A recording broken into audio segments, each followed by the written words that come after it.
감사합니다. 우리 아버지 하나님께서 함께 주시고 잡으러 역사해 주시어서 우리 사랑의 성전 건축을 주님께서 명하셨사오고 우리 미션 코람도의 성전 건축을 주님께서 명하셨사오니 하나님의 영이 함께 주시어서 오늘 우리의 소원이 주께 있사오고 우리의 소원 사랑도 주께 있사오니 하나님의 성령께서 주시고 인도해 주시어서 우리가 과거에는 우상을 숭배하며 이방신을 쫓으며 그들의 가르침을 쫓아 그들에게 모든 것을 바쳤던 저들의 삶을 다 돌이켜다 회개하오니 하나님의 성령께서 부으시고 인도해 주셔서 이제 우리 살아있는 주의 전이 이 땅에 건축되게 도와주셔서 아름다운 예배, 감사의 예배, 찬양의 예배, 기쁨의 예배를 주 앞에 드릴 수 있도록 내 하나님의 성령 넘치는 예배를 드릴 수 있도록 저희의 인도해 주시기를 간절히 바라옵고 원하옵나이다. 인도하시고 역사하셔서 주 앞에 올리게 하시되 하나님이여 그 땅과 또는 건물 또는 어디 필요한 재정들을 허락하시게 될 때에 우리 아버지께서 합당하신 곳에 주의 영이 흐르는 곳에 주의 영이 제시하는 곳에 저들을 인도해 주셔서 주 앞에 올리게 도와 주시옵소서. 모든 것이 강력하여 선을 이루는 역사가 있게 도와 주시옵소서. 함께 주시고 하나님 간절히 바라옵니다. 감사드리고 함께 하심을 믿사오며 예수님의 이름으로 기도드리옵나이다. 아멘.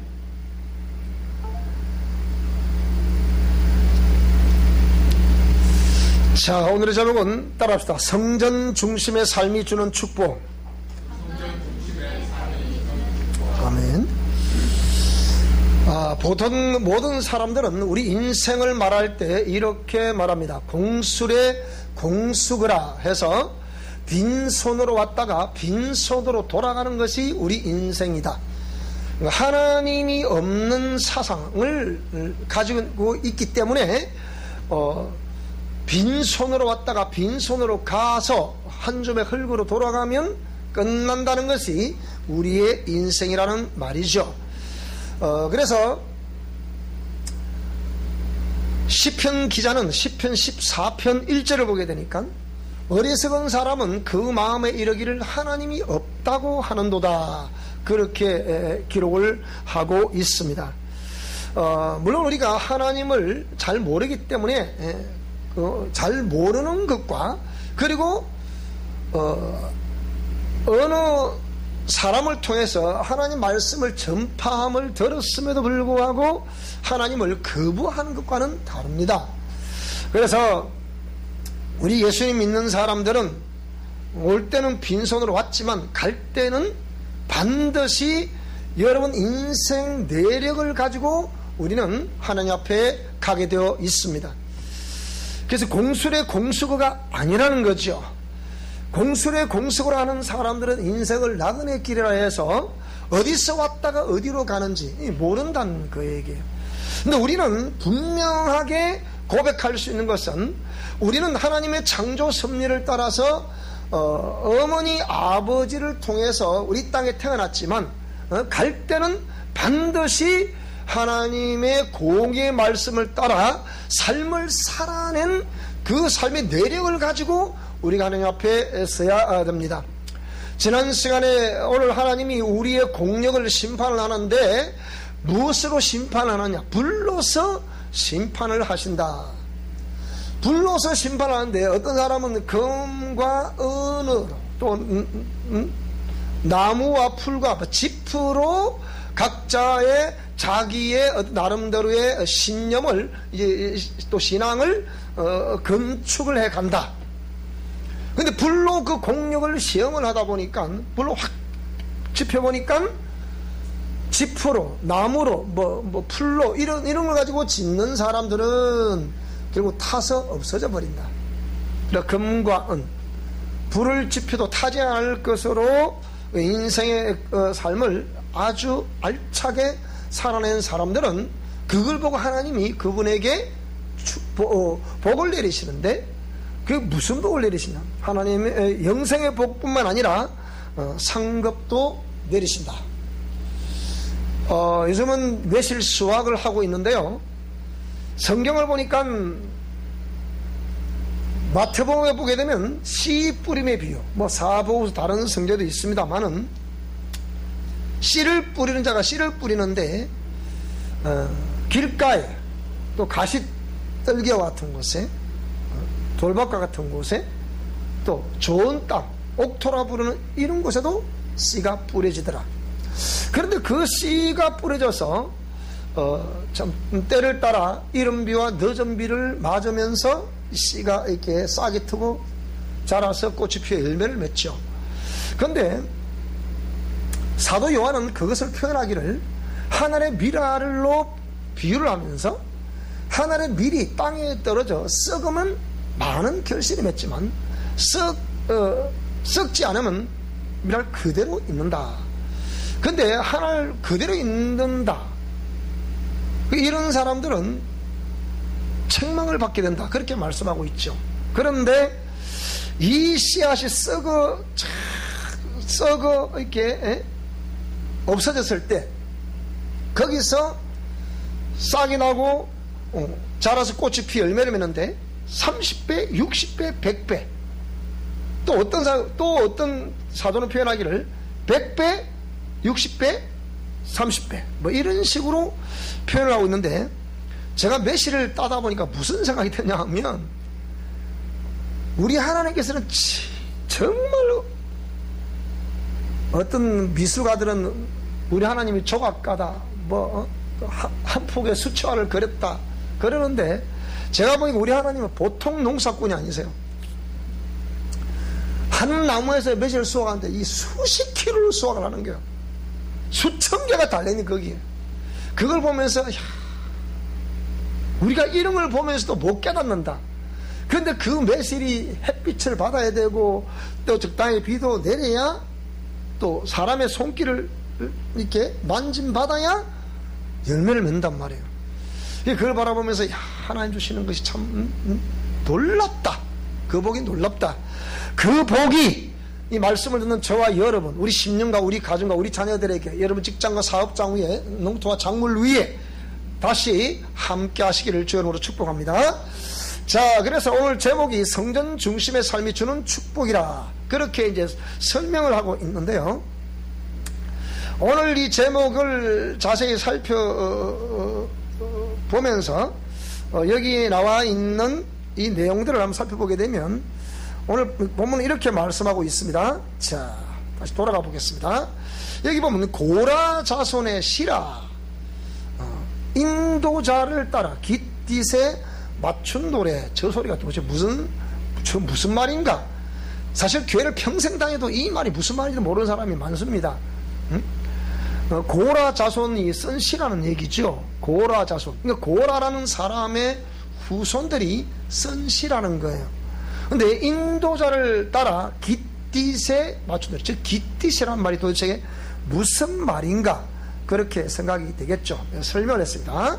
자, 깃딧에 맞춘 노래라는 것은 장막절 노래에 맞추어 지휘자의 지휘에 따라 부른 노래라, 이 말입니다.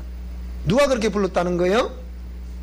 고라의 후손들이 그렇게 불렀다는 겁니다. 그래서 고라 사람, 즉 고라 자손들, 그들의 교훈도 말하고 있고 그들의 시도 말하고 있는데, 오늘은 그들의 시를 말하고 있는 겁니다. 그런데 이 고라 사람들 후손, 즉 고라 자손들이죠. 이 자손들을 시편 42편 1절 보니까 고라 자손의 마스길이라 해가지고 여기 우리가 너무나 잘 알고 있는 성경 구절이 나왔습니다. 자, 우리 다 같이 한번 읽어보겠습니다. 이 성경 구절 시작. 하나님이여, 사슴이 시냇물을 찾기에 갈급함같이 내 영혼이 주를 찾기에 갈급하니이다. 이거는 고라 자손의 맞서길. 또 시편 44편 1절 역시 고라 자손의 맞서길. 또 읽어보겠습니다. 시작. 하나님이여, 주께서 우리 조상들의 날 곧 옛날에 행하신 일을 그들이 우리에게 일러주매 우리가 우리 귀로 들었나이다. 역시 이것도 고라 자손의 맞서길이라. 이 맞서길이라는 말이 무슨 뜻이냐고 하니 교훈이라는 뜻입니다.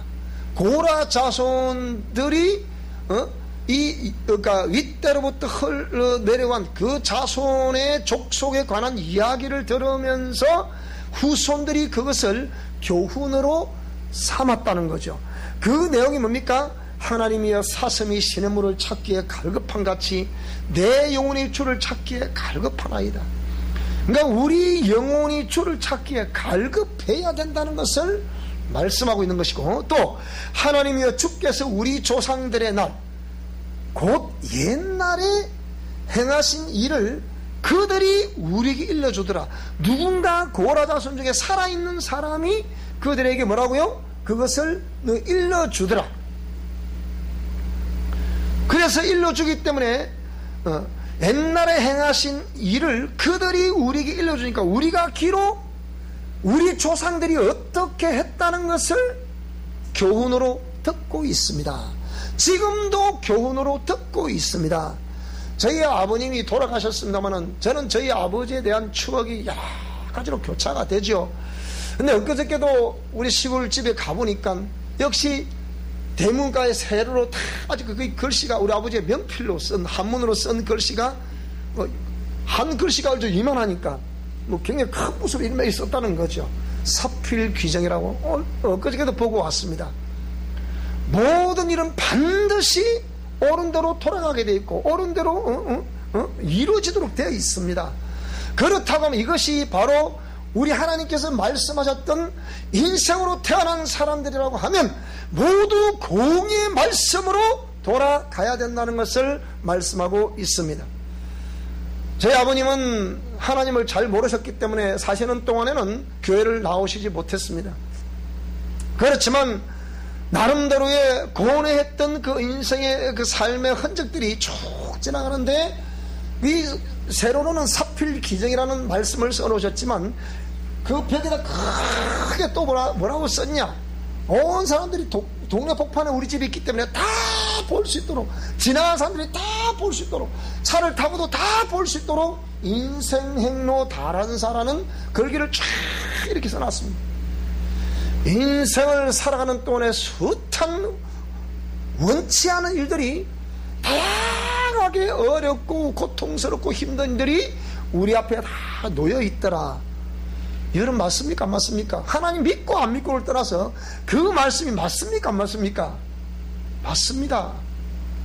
적어도 저는 우리 아버님을 이렇게 해서 우리 가문의 어떤 정신적인 교훈 그런 것을 말씀하려고 하는 것이 아니라, 자랑하려고 하는 것이 아니라, 이것은 어떤 누구의 인생이라도 인생의 삶의 황혼기에 계시는 분들은 이 말씀을 다 100% 공감할 수 있는 그런 내용이라 이 말입니다.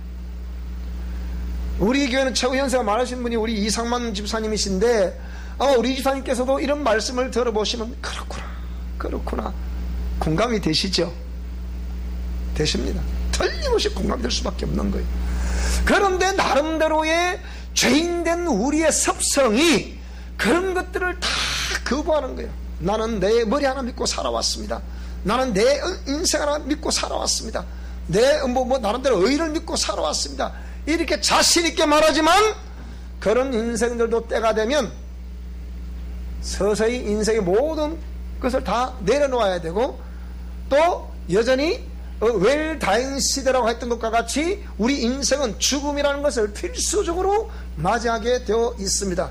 그렇다고 하면 오늘 저와 여러분들이 분명히 어떤 세상 어느 책이 인생이 모든 사람이 죄를 범하였으며 하나님의 영광이 이르지 못했다, 사람이 하고 나서 죽는 것은 정한이 치지만 그 후에는 심판을 받게 된다, 이런 말씀을 들어본 적이 계십니까? 없지 않습니까? 그럼 그것은 공의를 말씀하신, 인간을 지으신 창조주 하나님만이 그 말씀을 우리에게 말씀하고 있는 것입니다. 그래서 그러면 우리 가문의 옛날에 우리의 조상들이 어떻게 했다는 것을 우리가 다 들었잖아요. 저도 아버지로부터 어머니로부터 그런 말씀들을 많이 들었습니다. 다는 기억을 못합니다. 많이 들었습니다. 그런데 여기 보니까 시편 46편 1절을 보니까 이번에는 고라 자손의 시라고 해서 그들 이런 시를 읊었다는 거예요. 뭐라고요? 하나님은 우리의 피난처시요 힘이시니 환난 중에 만날 큰 도움이다. 그러면 그들이 인생의 삶을 살아가는 동안에 나름대로의 고통과 고난이라 부를 수 있는 환난이 그들에게 있었다는 겁니까? 없었다는 겁니까? 오늘 저와 여러분들도 우리의 인생의 날들을 한번 쫙 이렇게 훑어보시게 되면 정말 고통과 고난과 눈물의 날들이 있었다는 겁니까? 없었다는 겁니까? 지금도 말 못할 그런 나만의 고비를 하나님을 진실되게 믿는 사람은 눈을 들어 산을 보니 나의 도움이 어디 있을까? 나의 도움은 천지를 지으신 주 여호와에게서로다. 하나님께로부터 온다는 사실을 알기 때문에 어떤 사람은 산속에서 밤을 맞으면서 기도합니다. 교회에서 밤을 세워 기도합니다. 광야에서도 밤을 세워 기도합니다. 때로는 금식을 하면서 기도를 합니다. 저도 숱한 세월을 그렇게 기도를 해왔습니다. 하나님은 우리의 피난처시요 힘이시니 환난 중에 만날 큰 도움이다. 왜? 이들이 뭐라 그랬습니까? 시편 44편 1절에 고라 자손들이 그 할아버지인 고라가 어떻게 했다는 것을 뭐라고요? 우리 조상들의 날, 곧 옛날에 행하신 일을 그들이 우리에게 일러주매 우리가 귀로 다 들었다는 거예요. 오늘 시간 저와 여러분이 이 말씀을 들으면서 저는 여기 강단에서 나는 우리 살아있는 너는 보통 교회 강단에서는 지옥에 대해서는 말하지 말라 얘기를 합니다. 그러나 분명히 말하지만 예수 그리스도를 믿고 하나님의 자녀되는 자들은 그 말씀대로 삶을 살아낸 자들은 천국에서 영생을 하게 될 것이지만 하나님 말씀을 거부하고 하나님을 거부하는 자들은 지옥을 면치 못한다는 사실 꼭 기억하셔야 됩니다. 왜 강단에서 그런 걸 선포하는 것을 두려워하는 겁니까? 그는 사람의 눈치를 보이기 때문이에요. 인생을 두려워하기 때문이에요. 그러나 하나님의 종은 하나님의 입장에서 하나님의 시각으로 하나님의 뜻을 선포하는 것이 하나님의 종이기 때문에 나는 여러분에게 정말 영접하는 자 곧 그 이름을 믿는 자들은 하나님의 자녀가 되는 권세를 주지만 이 하나님을 거부하는 자들은 반드시 하나님의 심판을 면치 못한다는 사실을 기억하셔야 됩니다. 주 예수를 믿으라 그러면 너와 내 집이 구원을 얻을 것이라 라고 하신 말씀을 외치는 이유가 거기에 있는 것입니다. 그러니까 우리 조상들이 옛날에 행하신 그 일을 우리가 들었는데 다 알고 있는 일이라는 거예요. 그런데 뭐냐? 그들이 어떠했음에 이 고라 자손 후손들이 삶을 살아가는데 고난과 고통과 환난이 너무 많이 있더라는 거예요. 우리가 주되게 전파하고 있는 우상숭배했던 부정적인 영향력 때문에 영적 유전자 때문에 이런 것이 우리에게 있습니다 라는 얘기를 많이 듣지만 그러니까 그건 제가 목사님 오늘도 그 얘기 하시고 내일도 제가 목회 끝날 때까지 그 얘기 합니다. 여러분이 옛사람의 성향 자아의 성향이 바꿔질 때까지 이는 설교를 멈출 수가 없는 거예요. 그는 저의 미션입니다. 저의 사명입니다. 수많은 목회자들이 나름대로의 나는 이런 사명을 받았다 말하지만 저는 이런 사명을 받았기 때문에 그래서 목회자들을 재양육하는 사명을 받았다는 거예요. 그러니까 저는 이 말씀 전함에 거침이 없는 겁니다. 사선을 넘어본 사람이 무엇이 두렵고 무엇을 주저하겠습니까? 두렵다고 하면 딱 하나님의 공의 말씀이 두려울 뿐이 제 생애 앞에 두려운 사람 아무도 없습니다. 그래서 시편 49편을 보니까 이 시편 49편은 고라 후손들의 참회의 시입니다. 시편 87편은 성전을 그리워하는 고라 자손들이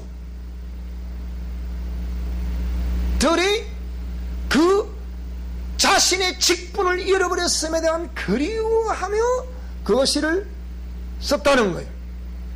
시편 49편을 보게 되면 뭐라고 그러냐, 이 고라 후손들의 참회의 시를 기록하고 있는데요, 뭇백성 세상 거민들아 들으라 하고 선포를 하는 거예요. 왜? 너희들도 우리의 조상처럼 그렇게 하면 우리처럼 이런 고통을 당할 수밖에 없다는 거예요. 저의 메시지가 왜 강렬하고 강력하게 선포하느냐? 나는 이런 우상 숭배했던 가문에 태어난 사람이었기 때문에 이 부정적인 영적 유전자가 우리 가문에 미치는 영향력, 우리 자식들에게 미치는 영향력, 우리 자손들에게 미치는 영향력을 알기 때문에 강력하게 선포하지 않을 수가 없더라. 시편 49편을 한번 보겠습니다. 자, 시편 49편을 보니까 이 고라 자손들의 참회의 시라 그랬죠. 이쪽을 보시면 되겠습니다. 자, 뭇백성들아 이를 들어라. 세상의 거민들아 모두 귀를 기울이라. 제가 읽어보겠습니다. 귀천 빈부를 막론하고 다 들어야 된다는 거예요. 간밤에 우리 집 앞에 형사들이 진을 치고 있는 거예요. 그 이 사람들 왜 진을 치니까 어떤 젊은 친구 하나가 문가에 퍼져 있는 거예요. 그거 보니까 우리 옆집에 바로 붙은 옆집에 사는 독거 노인 혼자 사는 분의 아들이라. 근데 아버지가 돌아가셨대. 혼자 살다가 돌아가신 거죠. 그러면서 이걸 들으면서 그걸 보면서 무슨 생각이 드느냐? 뭇백성들아 이를 들어라. 세상의 거민들아 모두 귀를 기울이라. 귀천 빈부를 막론하고 다 들으라는 거예요. 지금 누가 지금 외치는 거예요? 자신의 할아버지 고라가 어떻게 했다는 것을 그 후손들이 다 듣고서 우리가 내 인생의 삶을 살아가면서 이렇게 고난과 고통과 역경 속에 뼈저린 삶을 살아보니까 세상 모든 빈부귀천을 막론하고 남녀노소를 막론하고 유무식을 막론하고 다 이 말씀을 들으라. 그렇게 말하는 거예요. 내 입은 지혜를 말하겠고 내 마음은 명철을 작은 소리로 왜 작은 소리로 엎조린다는 거예요? 자신들이 지난 날을 돌이켜보게 될 때 너무 잘못했거든. 큰 소리 칠 게 하나도 없더라는 거예요. 여러분, 세상에는 큰 소리 치면 칠수록 바보입니다. 바보. 절대로 큰 소리 치는 게 아니에요. 하나님 앞에 감히 누가 큰 소리 친다는 얘기입니까? 그런데 뭐랍니까? 내가 비유에 내 귀를 기울이고 수금으로 나의 오묘한 말을 풀 것이다. 어디 한번 보겠습니다. 죄악이 나를 따라다니며 나를 에워싸는 환난의 날을 내가 어찌 두려워하랴. 보세요. 죄악이 나를 따라다니더라. 나를 에워싸는 환난의 날을 내가 어찌 두려워. 그러니까 그때는 직면할 때는 두려웠다는 거죠. 암담했다는 거죠. 자기의 재물을 의지하고 부유함을 잘하는 자, 또 다른 말로 자기의 지식을 의지하고 그것을 의지하는 자, 자기의 어떤 인생 철학을 이렇게 자랑하고 그것을 의지하는 자, 다 마찬가지예요. 뭐라 그러면요, 그것을 자랑하는 자는 아무도 자기의 형제를 그거 갖고 구원할 수가 없더라는 거예요. 그를 위한 속전을 하나님께 바치지도 못할 것은 그들의 생명을 속량하는 값이 너무 엄청나서 영원히 마련하지 못할 것입니다.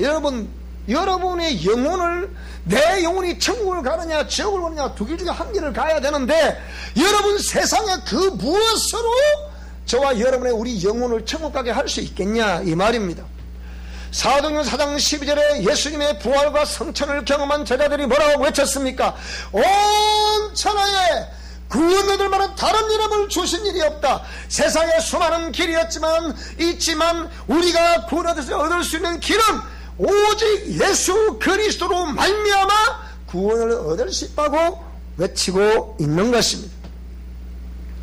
세상에 그 무엇으로, 나의 지식으로, 재물로, 권력으로 우리 영혼을 구원할 수가 없다는 거예요. 그래서 저도 예수님 믿은 40년이 지났고 젊을 때부터 아버지로부터 그 숱한 핍박을 받고 형님들로부터 숱한 핍박을 받고 이렇게 성장해 왔지만 결국은 그 아버지 어머니도 저희들에 의해서 아버지는 병석에서 아버지 이렇게 하면 인생은 이제 끝납니다.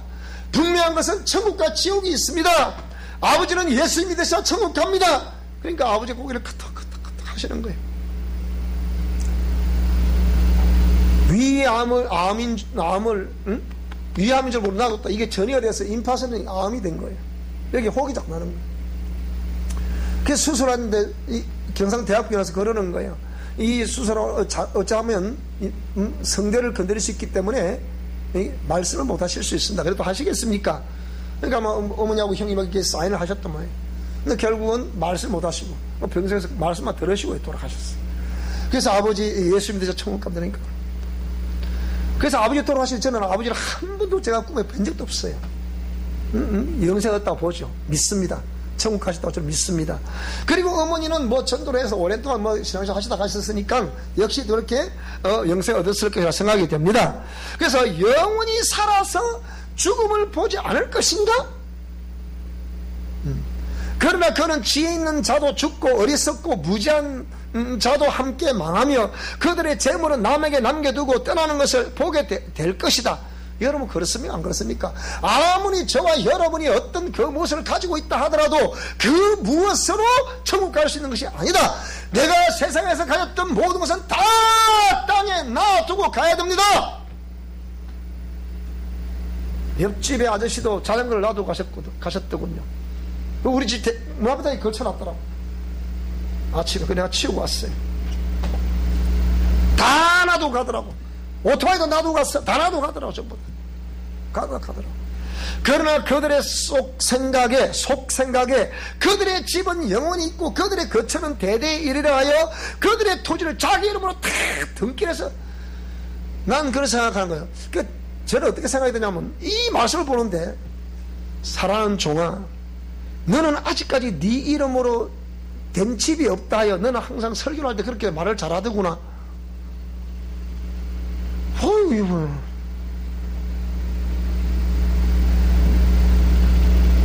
제가 지금까지 숱한 목회자들을 보고 제가 목회 생활을 지금 수십 년 하고 있잖아요.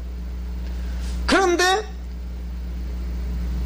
제가 지금 이렇게 다니면 지금 이렇게 다니면 사람들 제 집이 없다고 생각해서 아무도 없을 거예요. 저는 아직까지 새빵 살아고 있죠. 우리 교회도 이 새빵 살아고 있는 거, 우리 집도 새빵 살아고 있는 거잖아요. 어찌 보면 제 평생에 또 새빵 살아고 살다가 갈지는 몰라요. 저 세상에 관심이 없어요. 왜 관심이 없냐? 그게 소망이 아니기 때문에. 그러면 이제 우리 아들, 딸은 그러겠죠. 아이고, 내 엄마, 아빠, 현실에 감각이 없는 걸 내가 압니다만. 또 이러겠죠. 그래도 저는 관심이 없어요. 그건 사실이. 제가 만약에 이 현실 여기에 관심이 있었으면 벌써 제가 했습니다. 제 같은 능력 소유자가 어떤 방식으로 내가 분명히 했습니다. 그러나 하나님이 저를 보고 계시잖아요. 한참 어려울 때 우리 아들이 저보고 그러는 거예요. 아버지 지금까지 그렇게 살아오셨는데 뭐 때문에 또 그렇게 생각하시려고 그럽니까? 또 그러는 거예요. 그 아들 이 말이 맞다. 그래서 제가 또다시 마음을 다지죠. 여러분 지도자 한 사람이 흔들려 버리면요 전체가 흔들리는 거예요. 지도자 한 사람이 버티면 전체가 살아날 수 있는 겁니다. 그래서 저는 그게 없다, 그게 소망을 두지 않았기 때문에 없다, 상관없어요. 자, 그래서 지혜 있는 자도 죽고 어리석고 무지한 자도 함께 망하며 그들의 재물은 남에게 남겨두고 떠나는 것을 다 우리 보게 되지 않나. 그러나 그들의 속생각에 그들의 집은 영원히 있고 그들의 거처는 대대에 이르려 하여 그들의 토지를 자기 이름으로 다 그렇게 등기를 해놓고 있지 않습니까? 그 얘기예요. 그래서 사람은 존귀하나 장구하지 못하며 멸망하는 짐승 같다. 이것이 바로 어리석은 자들의 길이며 그들의 말을 기뻐하는 자들의 종말이다. 그렇게 표현하고 있습니다. 교훈을 삼아 보시기 바랍니다. 그들은 양같이 서울에 두기로 작정되었으니 사망이 그들의 목자일 것이라. 정직한 자들이 아침에 그들을 다스리리니 그들의 아름다움은 소멸되고 서울이 그들의 거처. 서울이 뭡니까? 땅속 지옥을 말하는 겁니다. 이게. 그러나 하나님은 나를 영접하시리니 이름으로 내 영혼을 서울의 권세에서 끊으네. 그러면 왜 이들이, 이 조상이 도대체 어찌했길래 이 후손들이 자신은 이 지옥과 같은 이런 삶을 지금 살아오고 있다 이렇게 말을 하고 있습니까?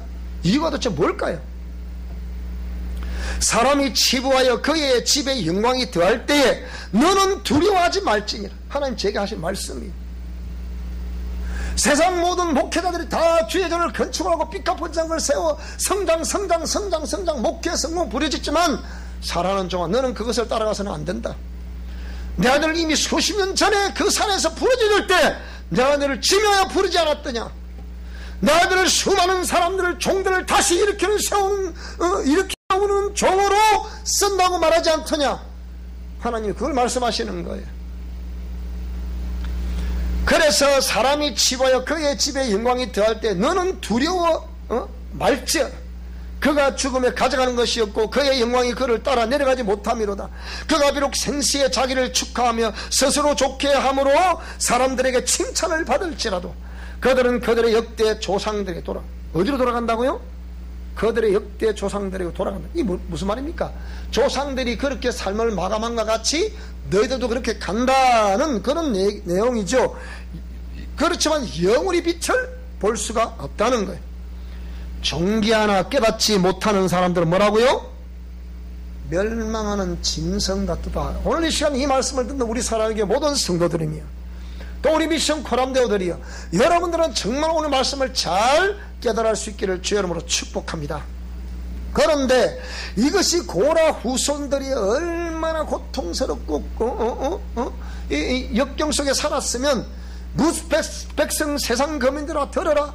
우리가 우리 할아버지가 이렇게 살아서 우리가 이런 고통을 삶을 살았노라. 그렇기 때문에 모든 세상 거민들아 다 좀 들어보라. 그러면 이들 할아버지인 고라가 도대체가 뭘 어떻게 했다는 거예요? 시편 87편을 보니까 그 자손들이 성전을 그리워하고 있는 거예요. 왜 그러면 성전을 그리워하고 있습니까? 자, 우리 시편 87편을 또 보겠습니다.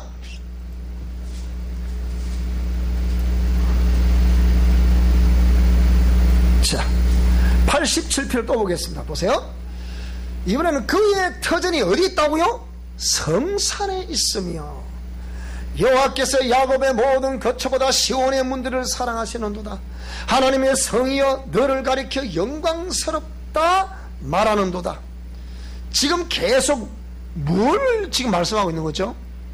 오늘 시편 84편도 이런 내용이에요. 근데 87편도 여전히 하나님의 성전 이렇게 하나님의 성 다 이런 걸 가르친단 말이에요. 너는 라합과 바벨론이 나를 아는 자 중에 있다 말하리라. 보라 블레셋과 두루와 구스여 이것들도 거기서 났다 하리라. 지금 여기에 라합, 바벨린, 블레셋, 두루, 구스 이게 뭘 말하는 걸까요 도대체 이게? 죄와 함께 했던 그 사람들을 이렇게 언어로 이렇게 표현하는 거예요. 시온에 대해 말하기를 이 사람 저 사람이 거기서 났다고 말하리니 지존자가 친히 시온을 세우리라 하는다. 시온은 이스라엘을 말합니다. 전체적으로 다시 올 것이다. 그래서 여호와께서 민족들을 등록하실 때에는 그 수를 세시며 이 사람이 거기서 났다. 여러분이 저는 진양 정가입니다. 요즘은 진주 정가라고 그러죠. 본이 저는 진주입니다. 본토백이죠. 이 가문에 저희 할아버지 우복 할아버지입니다. 23세 소녀제가.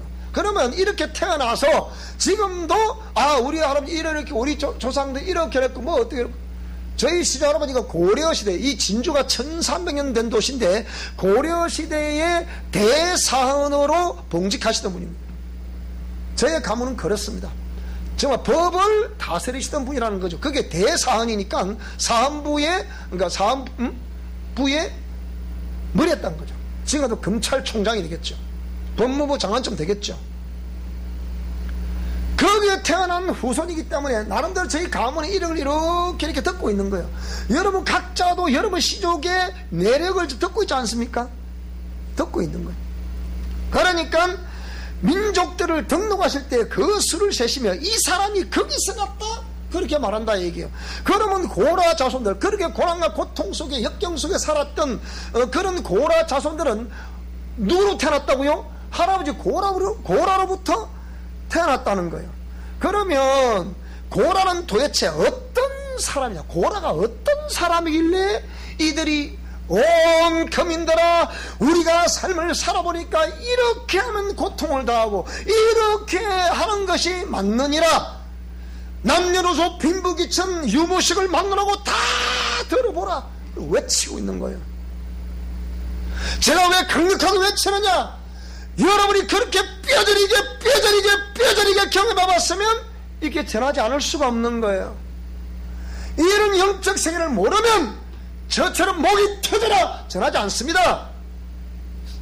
교인들의 눈치나 봐가면서 그냥 교인들 기나 가려주는 그런 설교를 할지 몰라도 저처럼 강력하게 이렇게 외칠 수가 없는 거예요. 저만큼 우리 사람들의 눈치 안 보고 하나님 말씀을 그대로 선포하는 종들이 많지 않습니다. 여러분, 왜 강하게 전합니까? 하나님의 공의가 엄연히 살아있기 때문에. 히브리 기자가 뭐라 그랬습니까? 하나님 말씀은 살았고 운동력이 있어 좌우의 날씨는 어떤 금보다 예리하여 홍과 염과 뼈와 관절과 심령과 골수를 찔러 쪼갠다, 그렇게 표현하고 있지 않습니까? 왜 그렇게 말하고 있는 거예요? 근데 실제 오늘 이런 숱한 성도들이 강단에서 내리는 말씀을 듣고 홍과 염과 뼈와 관절과 심령과 골수를 찔러 쪼개며 받고 있습니까? 그 얘기예요. 이거 중요한 겁니다. 이렇게 말씀을 외치도 엉뚱한 행동하고 있습니다. 놀라운 일이에요. 이게 죄라는 게 무서운 겁니다. 이게. 자, 그러면 고라는 도대체 어떤 사람인가? 어떤 범죄를 저질렀길래 이런 엄청난 그 교훈을 후손들이 듣고서 뼈저리게 과거를 회개하고 현실에 대한 그 그리움, 과거에 원래 하나님이 우리 할아버지에게 내려줬던 거기에 해야 되는 일, 그 일을 생각하면서 원래 우리 후손들이 이 일을 담당했어야 했던 것인데 우리 할아버지가 잘못함으로 인해서 우리가 이런 고통을 당하게 되더라, 이렇게 설명하고 있는 거예요. 민수기 16장으로 가보겠습니다. 고라는 도대체가 어떤 사람이냐? 민수기 16장. 자, 여기에 뭐라고 보세요. 레위의 정손이니까 몇 대입니까? 하나, 둘, 셋, 넷. 정손이니까 고하스의 손자, 이스라엘의 아들 고라와 르홉의 자손 엘리압의 아들 다단과 아비람과 벨렛의 아들 온이 뭘 지었더라?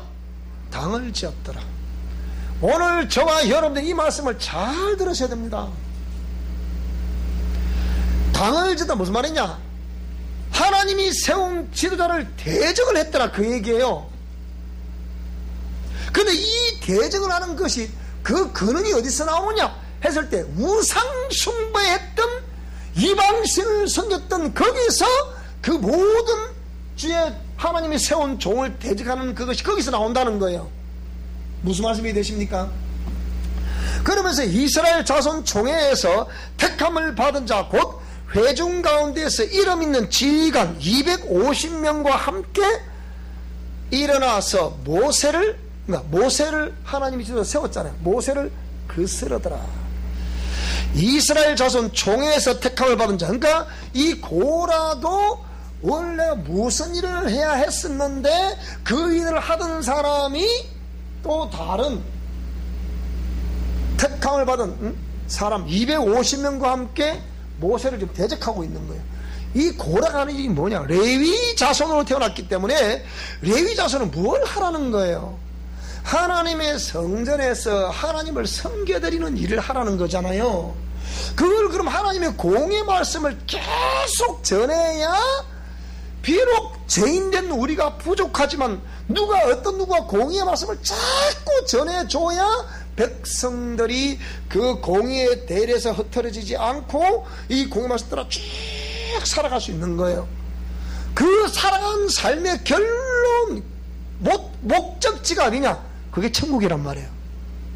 그래서 고라가 그 제사장으로서의 그 역할을 하던 사람이거든요.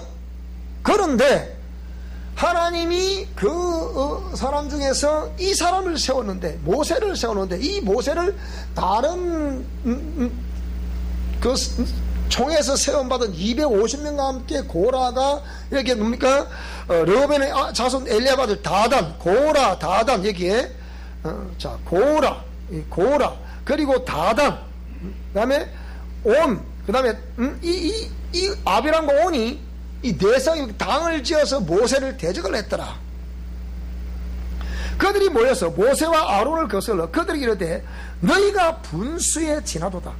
회중이 다 각각 거룩하고 여호와께서도 그들 중에 계시거늘 너희가 어찌하여 여호와의 총회에 스스로 높이냐. 여러분, 스스로 높이는 게 아닙니다.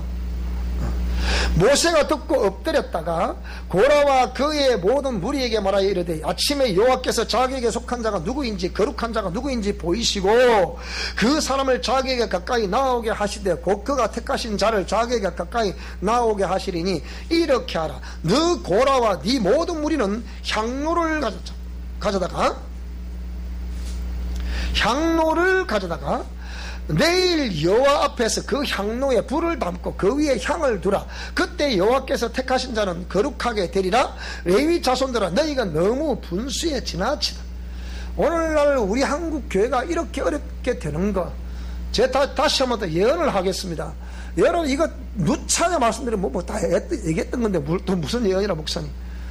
그게 뭐 한국 교회와 한국 사회는 점점 더 어려워집니다. 두고 보세요. 어찌할 수 없어요, 여러분. 앞으로 직업을 선택하더라도 직업을 정말 잘 선택하셔야 됩니다. 저는 이렇게 봅니다. 모든 산업의 기초가 1차 산업이기 때문에 1차 산업에 흥왕하는 시대가 분명히 옵니다. 가면 즉 농사를 짓는 사람들의 시대가 온다 이 말입니다. 분명히 오게 돼 있어요. 그리고 지금 4차 산업, 서비스 산업을 말하는데 이 서비스 산업도 물론 뭐 한참 오라고 이 4차 산업 내지는 1차 산업, 그 중간 단계에 있는 사람들은 어찌 보면 재미없을지도 몰라요. 자, 그렇다고 봐지는데, 예, 아니고. 자, 너희가 너무 분수에 지나치느니라. 모세가 또 고라게 이르되 너희 레위 자손들아 들으라. 이스라엘의 회중에서 너희를 구별하여 자기에게 가까이 하게 하사 여호와의 성막에서 봉사하게 하시며 회중 앞에 서서 그들을 대신하여 섬기게 하시면 너희에게 작은 일이겠냐? 하나님이 너와 네 모든 형제 레위 자손으로 너와 함께 가까이 오게 하셨거늘 너희가 오히려 제사장의 직분을 구하느냐? 성전에서 봉사하는 일을 잘하면 되는데 자신도 자꾸 이렇게 고개를 치게 들고 대적을 한다 이 말이죠. 쉽게 얘기하면. 그러니까 이를 위하여 너와 너의 무리가 다 모여서 여호와를 그게 결국 그 종을 세움받은 종을 대적하는 것이 하나님을 거스리는 것이다. 하나님의 명령에 역행하는 것이다 그 말이죠. 아론이 어떤 사람에게 너희가 그를 원망하느냐. 모세가 엘리압의 아들 다단과 아비람을 부르러 사람을 보냈더니 그들이 이르되 우리는 올라가지 않겠다. 또 이제 맞짱을 떠는 거죠. 네가 우리를 적과 꿀이 흐르는 땅에서 이끌어내어 광야에서 죽이려 함이 어찌 작은 일이기에 오히려 스스로 우리 위에 왕이 되려 함 해서 자기는 애굽에 살던. 잘 보세요. 그러면 여기에 잘 들어보세요. 고라와 다단과 아비람과 온이 지금 모세와 아론을 대적하는 근본적 이유가 뭘까요? 무엇 때문에 그렇게 대적을 할까요? 잘 들어보세요. 이게 13절에 있는 거예요. 그들이 이르되 우리가 올라가지 않겠다. 오라니까 안 가겠다는 거예요. 그래서 뭐라고 말을 합니까? 13절을 다 같이 읽겠습니다. 시작. 네가 우리를 적과 꿀이 흐르는 땅에서 이끌어내어 광야에서 죽이려 함이 어찌 작은 일이기에 오히려 스스로 우리 위에 왕이 되려 합니다. 이들이 지금 적과 꿀이 흐르는 땅이, 잘 들어보세요, 가나안입니까? 애굽입니까? 애굽이죠. 내가 세상 살 때 좋았다. 캐세라 세라 비바빠 룰라 할 때가 좋았다. 그때가 좋았는데 그 사도는 놔두지 무엇 때문에 우리를 이끌어내서 이 광야에서 죽게 만드느냐, 못 살게 구느냐, 지금 그 말입니다. 누가 그랬다고요? 고라가, 단과 아비람과 다단이 그랬다 이 말입니다. 이뿐 아니라 네가 우리를 적과 꿀이 흐르는 땅으로 인도해 들이지도 아니하고, 자 보세요, 밭도 포도원도 우리에게 기업으로 주지 아니하니 네가 이 사람들의 눈을 빼려 하느냐? 우리는 올라가지 않겠다. 잘 들어보세요. 제가 왜 옛사람과 자아를 죽이고 깨뜨려야 된다, 죄와 죄성을 제거해야 된다, 큰 성 바벨론을 무너뜨려야 된다 하는 이유가 여기 있는 거예요. 옛습관을 교정하라, 이유가 거기 있는 거예요. 모세가 심히 노하여 여호와께 여쭈되 주는 그들의 헌물을 돌아보지 마옵소서. 나는 그들의 나귀 한 마리도 빼앗지 아니하였고 그들 중에 한 사람도 해하지 아니하였나이다 하고, 이에 모세가 고라에게 이르되 너와 너의 온 무리는 아론과 함께 내일 여호와 앞으로 나오되 너희는 각 제각기 향로를 들고 그 위에 향을 얹고 각 사람이 그 향로를 여호와 앞으로 가져오라. 향로는 모두 250개라. 그렇죠, 같이 했으니까. 너와 아론도 각각 향로를 가지고 올지니라. 자, 그들이 제각기 향로를 가져다가 불을 담고 향을 그 위에 얹고 모세와 아론과 더불어 회막문에 서니라. 고라가 온 회중을 회막문에 모아놓고 그 두 사람을 대적하려 하며 여호와의 영광이 온 회중에 나타나더라. 여호와께서 모세와 아론에게 말씀하여 이르되 너희는 이 회중에게서 떠나라. 내가 순식간에 그들을 뭐하고요? 멸하라 하노라. 그 두 사람이 엎드려 이르되 하나님이여 모든 육체의 생명의 하나님이여 한 사람이 범죄하였거늘 온 회중에게 진노하시니. 누가, 이 두 사람이 누구를 말하는 거예요? 모세와 아론을 말하는 거죠. 여호와께서 모세에게 말씀하여 이르시되 회중에게 명령하여 이르기를 너희는 고라와 다단과 아비람의 장막 사방에서 빨리 떠나라, 그렇게 말하는 거예요. 떠나라. 모세가 일어나 다단과 아비람에게로 가니 이스라엘 장로들이 다 따랐더라. 모세가 회중에게 말하여 이르되 이 악인들의 장막에서 떠나라. 오늘 저와 여러분들은 악인들의 장막에서 떠나야 됩니다. 이게 악이라고 생각될 수 있는 그 영역에서 떠나야 됩니다. 옳지 않은 그 영역에서 떠나야 됩니다. 옛사람과 자아 영역에서 떠나야 됩니다. 죄와 죄성 영역에서 떠나야 됩니다. 옛습관에서 떠나야 됩니다. 떠나라는 거예요. 떠나라는 거예요. 그들의 물건은 아무것도 만지지 말라. 그들의 모든 죄 중에서 너희도 멸망당할까 두렵다. 우리가 고라와 다단과 아비람의 장막 사방을 떠나고 다단과 아비람은 그들의 처자와 유아들과 함께 나와서 자기 장막문에 선지라.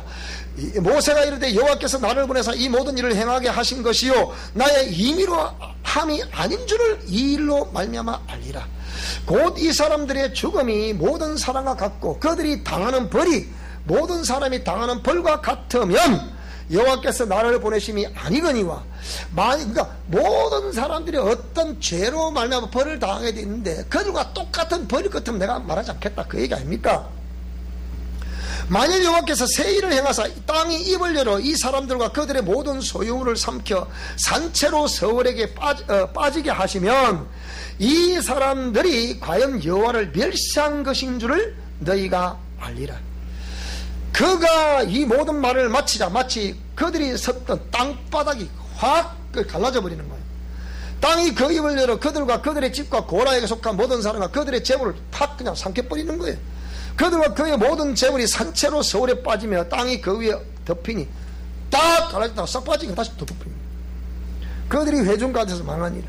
그 주위에 있는 온 이스라엘이 그들의 부르짖음을 듣고 도망하며 이르되 땅이 우리도 삼킬까 두렵다 하였고 여호와께로부터 불이 나와서 분향하는 250명을 불살랐더라. 여호와께서 모세에게 말씀하여 이르시되 너는 제사장 아론의 아들 엘르아살에게 명령하여 불 가운데서 붙는 불 가운데서 향로를 가져다가 그 불을 다른 곳에 쏟으라. 그 향로는 거룩함이니라. 사람들은 범죄하여 그들의 생명을 스스로 해하였거니와 그들이 향로를 여호와 앞에 드렸으므로 그 향로가 거룩하게 되었나니 그 향로를 쳐서 제단을 쌓는 철판을 만들라. 이스라엘 자손에게 표가 되리라 하신지라. 제사장 엘르아살이 불탄 자들이 드렸던 놋 향로를 가져다가 쳐서 제단을 쌓아서 이스라엘 자손의 기념물이 되게 하셨으니 이는 아론 자손이 아닌 다른 사람은 여호와 앞에 분향하러 가까이 오지 못하게 함이며 또 고라와 그의 무리와 같이 되지 않게 하기 위함이라. 여호와께서 모세를 시켜 그에게 명령하신 대로 하였더라. 이튿날 이스라엘 자손의 온 회중이 모세와 아론을 원망하여 이르되 너희가 여호와의 백성을 죽였도다. 이 보세요. 조금 전에 그 일을 보면서도 또 그렇게 말하는 거예요. 여러분, 이 죄라는 게 무서운 거예요. 이게 옛사람과 자라는 게 무섭다니까. 이게 회중이 모여 모세와 아론을 칠 때에 회막을 바라본 적 구름이 회막을 덮었고 여호와의 영광이 나타났는데, 보세요. 모세와 아론이 회막 앞에 이름에 여호와께서 모세에게 말씀하여 이르시되 너희는 이 회중에게서 떠나라. 내가 순식간에 그들을 멸하러 하노라 하시매 그 두 사람이 엎드렸다. 이에 모세가 아론에게 이르되 너는 향로를 가져다가 제단에 불을 그것에 담고 그 위에 향을 피워가지고 급히 회중에게로 가서 그들을 위하여 속죄하라. 여호와께서 진노하셨으므로 연병이 시작됐다. 우리 한국도 지금 연병이 시작되지 않습니까? 역병, 퍼지는 병 말이에요. 그죠? 코로나가 팬데믹으로 전 세계를 지금 뒤엎고 있죠. 그럼 전 세계가 지금 전 세계는 좌파의 전성시대입니다. 이 좌파의 전성시대인데요, 공산주의가 전례 없이 이 21세기의 환대를 받아보는 역사에 없습니다. 소비에트 연방이 무너짐으로 다 공산주의가 아니라는 것을 바라보면서도 이 세상에 지금 공산주의로 끌려가고 있습니다. 우리하고도 마찬가지고요. 이게 뭐냐? 이게 뭔가 잘못되고 있다는 거죠. 그래서 아론이 모세의 명령을 따라 향로를 가지고 회중에게로 달려간 적 백성 중에 연병이 시작되는지라. 이에 백성을 위해 속죄하고 죽은 자와 산자 사이에 섰을 때 연병이 거치니라. 고라의 일로 죽은 자 외에 연병에 죽은 자가 14,700명이었더라. 연병이 거치며 아론이 회막 문 모세에게로 돌아오니라. 자, 우리 사랑의 교회 성도들과 우리 미션 코람데오들이요, 우리는 어떻게 해야 되겠습니까?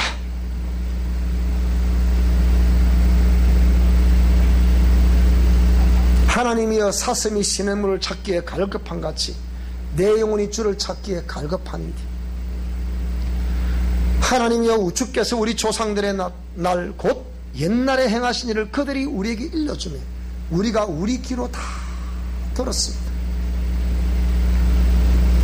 하나님은 우리의 피난처시요 힘이시니 환난 중에 만날 큰 도움이시라. 우리 성도들과 미션 코람데오들이여, 하나님께로 돌아갑시다. 하나님을 섬기는 그 자리로 돌아갑시다.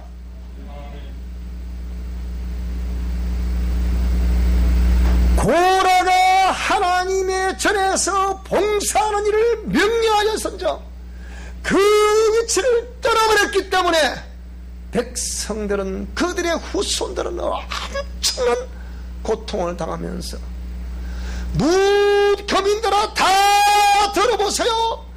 우리의 할아버지가 이렇게 해서, 그렇기 때문에 우리가 이런 고통을 당하고 있어. 여러분들은 절대로 우리 시족처럼 이렇게 당하지 마세요. 이렇게 외치는 것이 잘못입니까? 저는 하나님의 종이잖아요. 그래서 하나님이 이 말씀을 주시면서 뭐라고 그런다고요? 이 말씀을 전하라. 성전 중심의 삶이 주는 축복이라. 여러분, 우리 사랑의 교회는 많지는 않지만, 여러분이 지금 우리가 헌신하고 있는, 우리가 섬기고 있는 이 교회에서 하나님을 잘 섬겨드릴 수 있기를 축복합니다. 그리고 늘 힘들 때나 어려울 때나 외로울 때나 슬플 때나 눈물 날 때나 여러분 이 전을 찾아서 와서 기도하시기 바랍니다. 그러면 좋으신 하나님께서 고라 자손들의 교훈을 되새겨가면서 지금부터라도 나는 내 평생에 내 하나님을 섬기며 살아갈 것입니다. 하나님이여 저에게 힘을 주시고 지혜와 총명을 주셔서 다시는 곁길로 빠지지 않고 나의 조상들과 같이 하나님을 대적하지 않고 하나님이 세운 자를 대적하지 않고 하나님 공의의 말씀을 따라 하나님을 잘 섬겨드리기를 원합니다. 주님, 우리 후손들과 함께 주세요. 우리의 선조들이 과거에는 이렇게 했지만 내가 삶을 살아보니 이런 고통이, 이런 환난이, 이런 고난의 날이 끊임없이 염려와 근심과 걱정과 아픔과 통곡과 함께 우리에게 이어지고 있사오니 하나님이여 나는 주의 전에 단 하루라도 하나님의 전에 문지르는 것이 좋습니다. 하나님이여 은혜 베풀어 주시옵소서. 나는 이 주의 전에서 기도하는 것이 좋사옵고, 나는 이 주의 전에서 찬송하는 것이 좋사옵고, 나는 이 주의 전에서 주의 말씀을 묵상하는 것이 좋사옵고, 나는 이 주의 전에서 하나님을 섬겨드리는 것이 좋사오니 하나님이여 저희와 함께해 주시옵소서. 승리하시는 저와 여러분의 삶이 될 수 있기를 축복합니다. 기도하겠습니다.